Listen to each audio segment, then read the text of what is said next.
On Friday, January 9th, several officers patrolled the area based on continued reports of sightings, but the monkeys had still not been found. On Monday, January 12th, we have shifted our efforts to investigation and enforcement of the city's wild animal ordinance.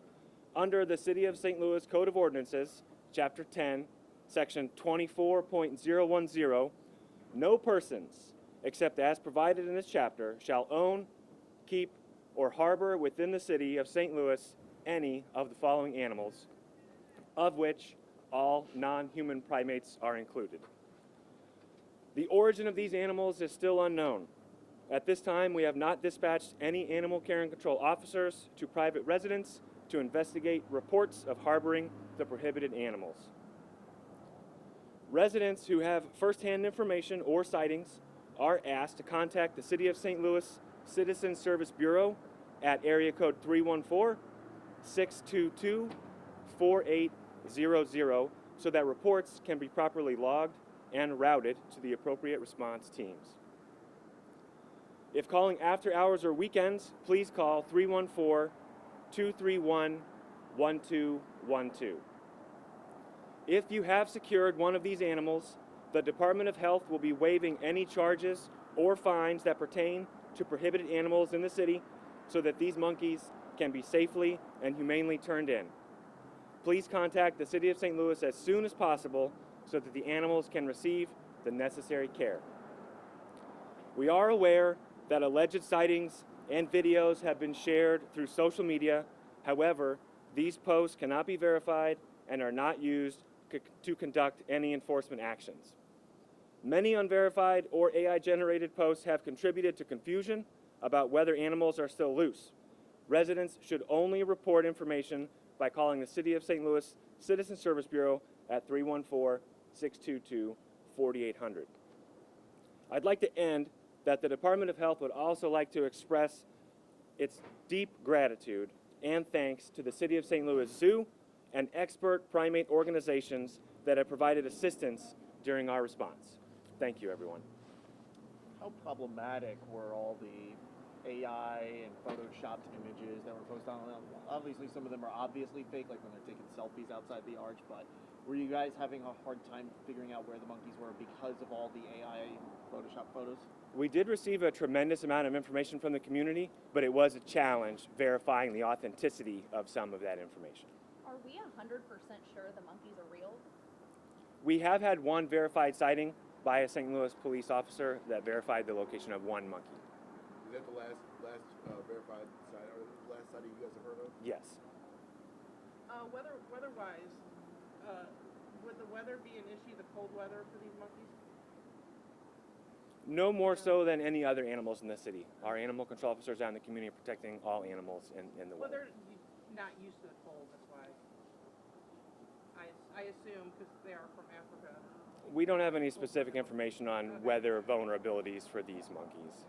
But with as many, vacant houses as there are in North St. Louis, is that a concern that maybe they've gotten into a place that somebody wouldn't know where they are? There's no way for us to know about that situation. What about other people who may have animals that are illegal? I mean, is there a way for them to just not release them? Because this is probably what that is. Somebody released them because they couldn't take care of them anymore, or they escaped. Now, is there some way for people who have these kind of animals to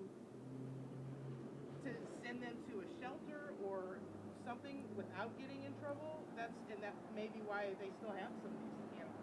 Our number one priority is responsible pet ownership and compliance with city ordinance. So we would encourage any individuals that were in a situation such as you described to reach out to us, and we'll work with them to achieve both that, the safety of the animals and compliance with city ordinance. How would you care for one of these if it was turned in? Like, how do you care for that? We've been in contact with multiple agencies that both have the capability and willingness to assist, and it would be through those appropriate primate agencies that the care would be provided. Who are those? We don't have specific names to distribute at this time from those agencies. Once you find the monkeys, is there a specific way you'll be able to find out who the owners are? There's not a good way for us to determine that without someone volunteering that information. With the enforcement that you guys are doing, what does that look like, and is is there any enforcement action you guys will be taking, or is this more of just a public reminder? So it is considered an active investigation at this point, so there's limited information that we can share, other than we are collecting information in order to further inform our actions with this investigation. But with the enforcement of, and I forget the law, that against owning primates in the city, you said you're turning your focus to enforcement. Just what does that enforcement look like? We just want to ensure that there are no prohibited animals present in the city in accordance with the ordinance. So it's more just like a reminder of, hey, you can't do this, and if you can, here's the grace period we're offering to turn in to surrender any monkeys you might have. Yes, there's also an education component along with that. Back to those agencies. I know Do a you couple can't more, name guys. them, but like, I mean, are we talking about would these monkeys like be able to go to a reserve or something, or would they need to be euthanized? Would they need to? So we don't want to limit our options. We want to ensure that these monkeys end up in the best place for them. And there are multiple agencies in the state that we've been in contact with that have the willingness and the resources to make sure that happens. One more. You don't want to limit your options, but euthanasia? All options are available currently. Is there anything that you want to tell people? Let's say they see a monkey out on the street and they're like, "Oh my gosh, I found the monkey." What do they do? What's advice for those people? The best advice is to contact the Citizen Service Bureau and let us know the location of the monkey so that we can respond and contain. And you advise, don't approach it, don't try to touch it, don't bother it, right? Please do not interact with the monkeys. They are highly intelligent and unpredictable. Letting us know where they're located is the best next step. Thanks, everybody. Thanks, guys. Thank you. Thank you so much. Any more questions, Aaron?